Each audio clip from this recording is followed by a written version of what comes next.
This is the R91 from Rocket. It's the top of the range model and we get to play with it. So thanks very much Espresso Company Australia for lending us this lovely machine so we can learn about it and teach you all about it. There's a couple of videos we're going to do because this machine has so much to offer in the high-end home market. So while it's heating up, we'll just run through a few of the specs for you and what you get in the box. You saw that it came on a full pallet. This thing is a tank. It is got the heritage of their commercial models that they've crammed it all in to a domestic unit. It weighs 47 kilos, so make sure you do get the hand to lift it up and position on your bench because it is just too hard and heavy to lift that by yourself. But that does mean that there's amazing quality in there. So inside it does have, you know, great components throughout. They haven't skimped anywhere and they've managed to style it in traditional Rocket finesse that they just do. I mean, the look and feel of these machines is timeless. Some of the old models 20 years ago are still relevant today. So it's a real credit to look at how well this is manufactured, the styling and just the aesthetics of it. It is a big unit. It does sit a little bit larger on the bench, but if you're looking at any of these machines, they're going to be a bit larger because you do have dual boilers in there, you've got pressure profiling and full digital control of that pressure profiling. So that's what this machine is, just amazing, to be honest. A lot of people want to start to compare this machine to what I have at home myself, which is the GS3, but they are very different in how that they work. So I'm going to come back to that in a minute. So this machine is basically a digital version allowing you to control your pressure profiling to the next level. It's just amazing. So let's go back and just check out a few of the specs. We've got a fully saturated 1.9 litre front brew boiler there, which is PID controlled. So you can adjust that temperature to whatever you like. You've got your rear boiler, which is 3.6 litres. That's going to run your hot water tap and your steamer as well. So those two sizes are a little bit bigger than the GS3. With your hot tap, you've got a mixer on here, which allows you to add some cold water in there and get it right down to that perfect temperature you may want for your teas or your long blacks. And you've got your full long steam arm, which we've seen on a few other machines, with this side lever action. So that's a pretty cool feature. The machine can be plumbed, or you can use your 3 litre inbuilt water tank. If you're going to be looking at pressure profiling, you would definitely want to plumb that into mains so that you've got a standard pressure that's coming through into the machine. Then you can ramp up from that. Now, if you've got a huge bar pressure coming into the machine, you will need to put a pressure limiting valve in to bring that down. So that will bring it down around that 3 bar to start with. Or if you want to start at a much lower pressure, you will have to reduce it further down so that the magnetic electric pump inside this can actually then ramp up the pressure that you choose. So just keep that in mind. If you are going to plumb it in, you do have a baseline pressure to start with. With a big machine like this, you do get a really big drip tray, which is great because when you start to pressure profile and play a lot more, you want to be able to have room for that water to be held, and you can run that down to a drain with a hose if you want. On the front, you've got your 2 gauges there. They're nice and big so you can see what's happening. You've got your bar pressure for your steam on the bottom, and then you've got your pump pressure on the top. Now, in some terms, those gauges are a little bit old school because then you've got your full high resolution color screen here, which is going to tell you everything that you need to know about your machine. The pressure as you're actually brewing it, how to change different temperatures and settings, it's all done through that interactive menu, which is inbuilt to the machine. So you don't have to go and use an app or have another plug-in or anything. It's just all inside the machine, which makes it super user-friendly for anyone to have a play with. In true Rocket form, you get a beautiful presented timber box with all the goodies. You get 3 handles, so you get a single group, a double spout and a naked, which is an extra that a lot of machines don't give you. You've got your plumbing kit, a manual, the cleaning cloth, group head cleaning brush. I think that's about it. Maybe a couple other little things in there. Hang on. What else? I knew there's something else. And you get a blind basket with some cleaning tablets as well to get you started. So the R91 does sit in the above the $10,000 coffee machine area, which is competing with the GS3 and the Slayer as well. So you're definitely up at that high end. Now, when you start to compare them apples for apples, each manufacturer has really focused on doing something a little bit different. So what Rocket have focused on is being able to do pressure profiling and have that super repeatable. So that's what excites me the most about this machine. Look, I love my GS3, but it's up to me to be able to repeat a profile with that manual brew lever. So when you look at the menu here, you've got 5 presets that you can have dialed into the machine on that pressure profiling. Now they're labelled very easily on the bottom right hand corner here. If you just tap it, you go from A, B, C, D, E, and there are your 5 profiles. And you can load those up and select them very easily. If you press it one more time,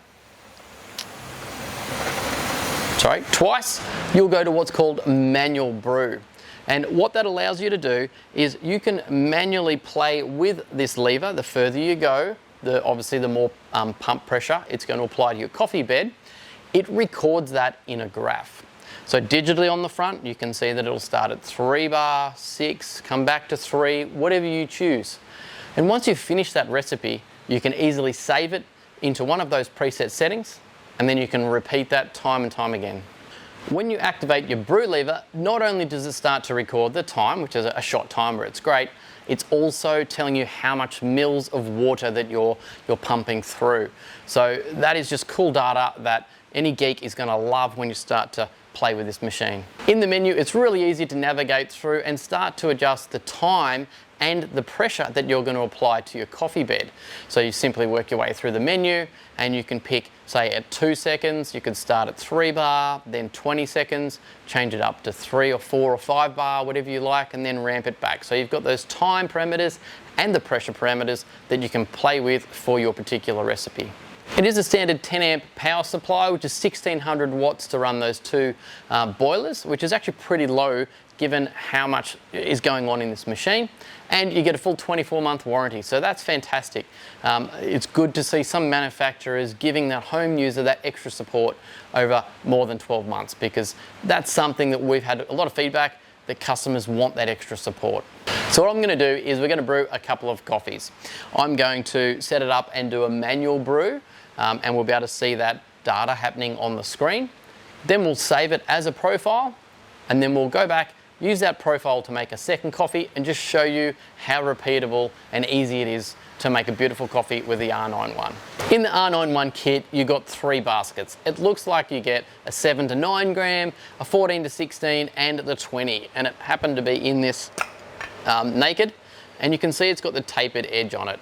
Now, we're looking at top of the range machines here with pressure profiling. We want to give it the best it possibly can. So I've grabbed myself a VST Precision basket. Now we've done a video on these specifically. If you're looking to minimize any sort of distributing and flow issues, the technology behind these baskets is amazing. Check out our other videos, and I reckon it's going to make the coffee much better when we start to play with this pressure profiling. So we've got our 22.5 grams of coffee. We're going to pop it into our portafilter handle. We're going to level it out. We've got our little flare screens and a bit of WDT. So we really do want to break up any of these clumps, if you have a look there. So these clumps are really going to be affected by the water as it comes into the shot. So getting our little WDT, breaking those up, doing some low WDTing, some middle, and then finishing it off with some high WDT. We're then making sure we've got an amazing prepared puck to make a nice even flow of coffee. We're going to use our NCD distributor tool here as well. A couple of spins. I'm just going to use our automatic tamper, which is set to 14 kilos. Great, and we're going to pop in a flare puck screen as well. That helps the water get more even onto the coffee bed. So look, again, really techy, but imagine how big a drip is. It's going to cut one drip down to about maybe 6 or 7 drips and really get that water more evenly onto the coffee bed, but it's also going to stop that coffee from rising up. when we're playing with different pressures. We'll get our cup under, tear off our scales, and I'm going to watch this screen a little bit better here. So we're going to start to brew. It's so finite, this adjustment. Here we go, we'll get it up to 3 bar.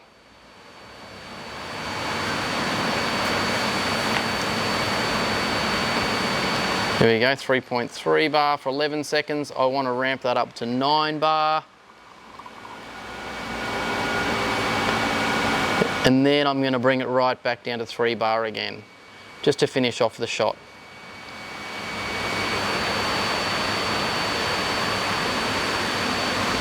And just finishing off really gently there. Try not to over extract. Watching my recipe here. So aiming for 45 grams of end liquid weight.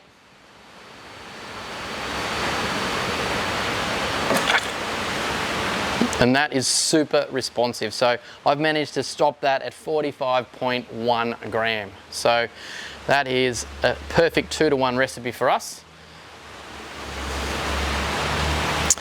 Now we can save that. So if we press and hold our star,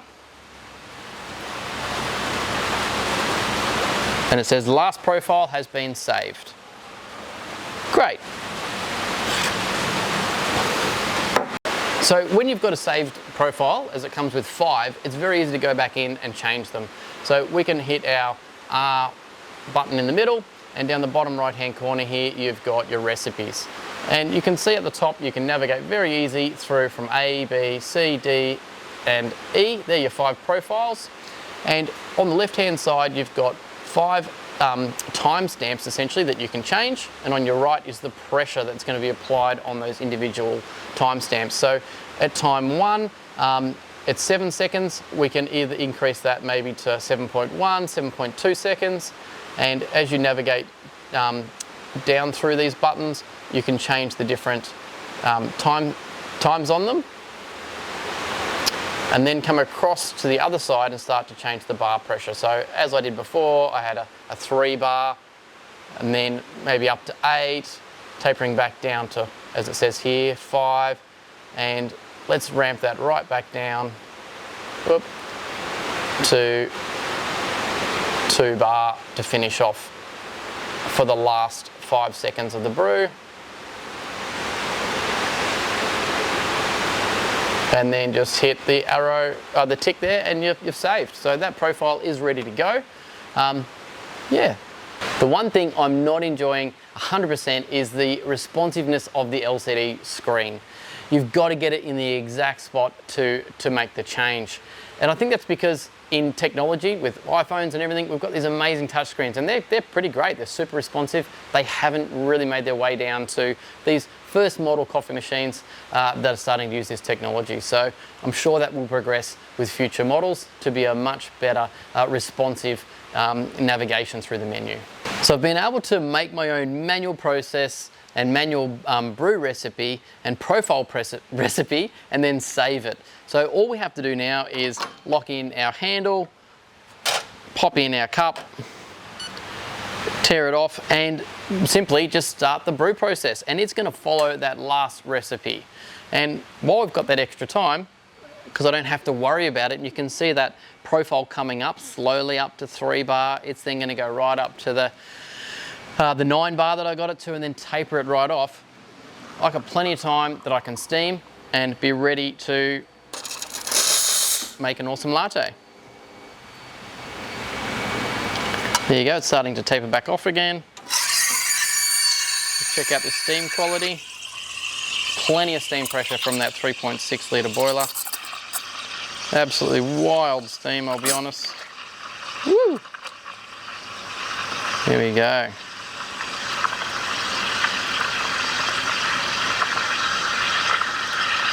That's got a huge vortex there on that milk. That is so much steam pressure. That's fantastic. I'll rest my milk, get a cloth to wipe that up, clean up. Now you might notice that that is only 0.5 of a gram out, and I reckon it's because I didn't tear the glass properly, but that is super close. We've got our full recipe that's been repeated.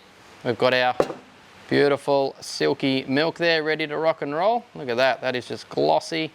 It's the first time I've ever frothed with this as well, so very impressed with it. And that's silky milk for sure.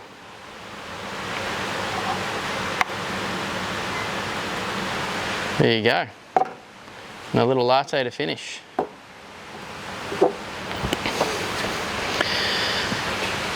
That was really enjoyable. Apart from the mess up with the brewing, I'm feeling it's a very accurate, very precise, super responsive in that magnetically controlled pressure profiled pump. Almost something we get used to. I mean, I've been using the GS3 and it's a bit of a manual gauge, but that was just so gentle. It's so smooth. It's not noisy, so you don't have a vibration pump, obviously, which is quite noisy. It's the gear pump that's in this, the magnetic drive pump, is far quieter than the rotary pump, and it just seems super responsive. So that's a real joy. It's beautiful to work with, I must admit. Hey Luke, I've got a question for you. Yeah.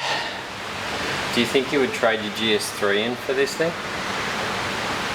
I'm not going to answer that just yet, but I'm very impressed. I think this is going to take pressure profiling to the next level for people. I'll answer that question after I've had a chance to play with it a little bit more. So anyway, I hope that's given you a good representation of what the R91 Rocket is about, its tech specs, and you know what you can do with it. That is just super control, super easy, so intuitive really for anyone that doesn't want to get super techie, but you've actually got amazing technology to work with. Having a profile that you might be able to replicate from someone that jump online and ask them for a particular coffee, or a roaster like myself, then we give you a single origin to say we want X amount of grams coffee start, say our recipe 22.5 grams, and maybe even a 40 gram yield, just to be less than that 2 to 1, with a pressure profile of 3, 6, 7, 9 back to 2. You know, you can get all that data and just dial it in very easily and have a beautiful coffee and a wonderful experience. So that's exciting. It really is. Anyway, thanks very much for watching. If you've got a question about the R91, please chuck it down below. I'd love to answer that one for you. And I look forward to making a couple more videos while we have this on loan. So thanks again to Espresso Company Australia for loaning it to us. You're definitely getting me a little bit out of my comfort zone. You know, playing with something is so refined, so nice. And anyway, I'm really excited to play more with this machine and see what it can do for the home user, and look forward to sharing that with you soon. Anyway, thanks very much for watching everyone. We'll catch you next time. Cheers.